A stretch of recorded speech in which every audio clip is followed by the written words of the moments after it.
Well, the New South Wales State of Origin whole squad starts to just build and build under Laurie Daley off the back of that announcement. We now know that Dean Young has joined the coaching staff as an assistant. I'm pleased to say that Dean's on the phone. Good morning, Dean. Congratulations on that position. What does it mean to you to now be part of the New South Wales coaching setup? Yeah, it means everything. I grew up like a lot of people in New South Wales watching Origin and had a dream of playing for New South Wales, and I was lucky enough to achieve that in my playing career, and now to get the opportunity to work with the Blues as a coach.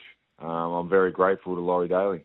I want to talk about what it means in coaching aspect, in the coaching aspect for you in just a second, but tap into when you represented State of Origin, when you represented the Blues back in 2011, and something that I heard Loz say, Dean, when he was talking about this part of his coaching journey was that adrenaline that you never lose from the State of Origin arena, an addiction that you get from being in State of Origin. Is that what you've felt all the way?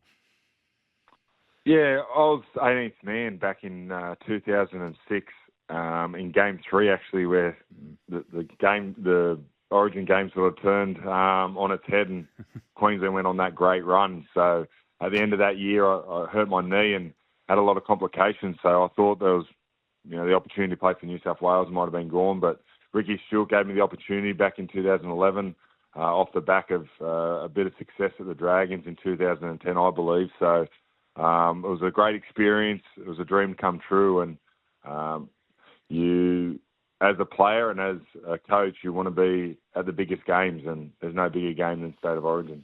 What do you bring to Laurie's staff?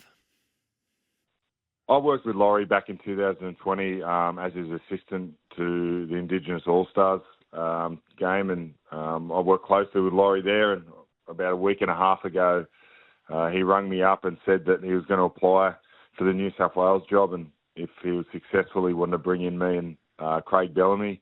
I suppose that's probably a question for Laurie. Laurie's worked with me, and I'm not one to blow my own trumpet, but whatever Laurie asks me to do, I'll make sure I do it to the best of my ability. And as an assistant coach, you've just got to make sure that you've got your team well prepared, prepared to play to the strengths of the team, and prepared to handle what the opposition are going to throw at you. So once we get into camp, we'll work out the finer details of that, but I'm super excited. I'll tell you what, it was a pretty well-kept secret, the Craig Bellamy side of things as well. Did that rattle you when Loz said that over the phone to you? No, I got excited when he asked me to be involved and said that Craig had come on board. He just hadn't been given the green light for the job yet. I was just thinking what an opportunity it would be for me as an aspiring coach to learn off the best, and Craig's certainly one of those, and his role in the whole thing is to review what the coaches are doing and give feedback. So I feel pretty lucky to be in this situation that I'm going to be able to spend, a big chunk of the year working with one of the greatest coaches of all time. So the coaching aspirations, Dean, where do you reckon, how does this fit into that puzzle? Because you never stop learning. It's professional development after professional development, no matter which job you've got as a coach or as an assistant coach. So how far do you think you're down the journey to realising that head coaching dream? I know that you were in the mix for the Parramatta job. I'm sure that you would have loved to have been head coach at New South Wales, and perhaps that's an aspiration as well. So where do you reckon you're at? Oh, look, I've been coaching since 2015 in the NRL system. I've had lots of experience across that time working with multiple coaches at the Dragons, at the Cowboys. There's been a lot of staff changes through that period. So not only have I been at, a couple of different clubs, but a lot of people have walked through the doors. And as you said before, you learn something off everybody. Every time you rub shoulders with a different staff member, whether it's performance staff or leadership specialists or another assistant coach, they've always got good ideas. And not only that, just as players as well as coaches, we can learn as much as off the players as what players do off the coaches. So I've been involved in a couple of representative teams with Indigenous All-Stars, and then been involved with Tonga since 2019. So I'm happy where I'm at. I'm enjoying my time at the Dragons, working under Shane Flanagan, and hopefully one day I do get the opportunity, but there's only 17 head coaching jobs in 2 countries. They're not easy to get, so I'm just focused on my role at the Dragons at the moment and looking forward to the Origin when it rolls around. Well, that rolls us to St George Illawarra and your connection, obviously, with the club, but with Flano and this season. How do you reflect on 2024 before we talk about what's ahead for the Dragons? To sum up 2024, I would say inconsistent.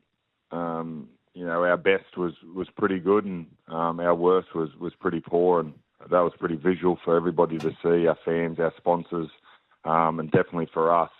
We just need to bridge the gap between, our best performance and our worst performance, and we're working hard on that. And it starts on the training paddock, making sure that all your actions when you walk through the gates each and every day are consistent and consistent with effort and consistent with a high-quality performance. And the boys are aware of it. They're working towards it, and we've started that process already. Yeah, and we see the signing this morning or the news around this morning of Daniel Atkinson agreeing to a 3-year deal, but that kicks in 2026. The experience and filling that gap or bridging that gap, mate, between the really good performances and the inconsistent ones, where do players like Damien Cook, Clint Gutherson, Val Holmes, you've got 3 players right there with more than 200 games experience.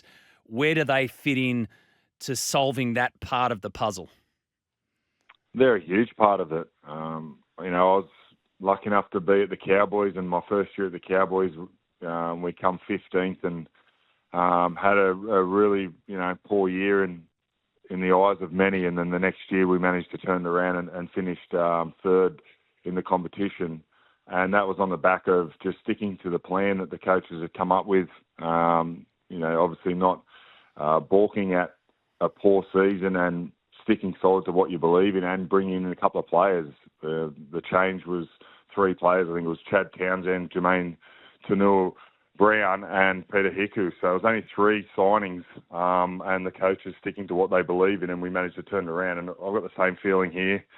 We've brought in 4 players because the ones you've mentioned, and you add in Lockie Ilias. Yeah. So they've been great just in and around training. There's a different feel this year. They're very consistent, humble, level-headed players that have come in and really brought something, and even the playing group can feel it. So we're all looking forward to finishing off this last part of the pre-season, having a break at Christmas, and then going again.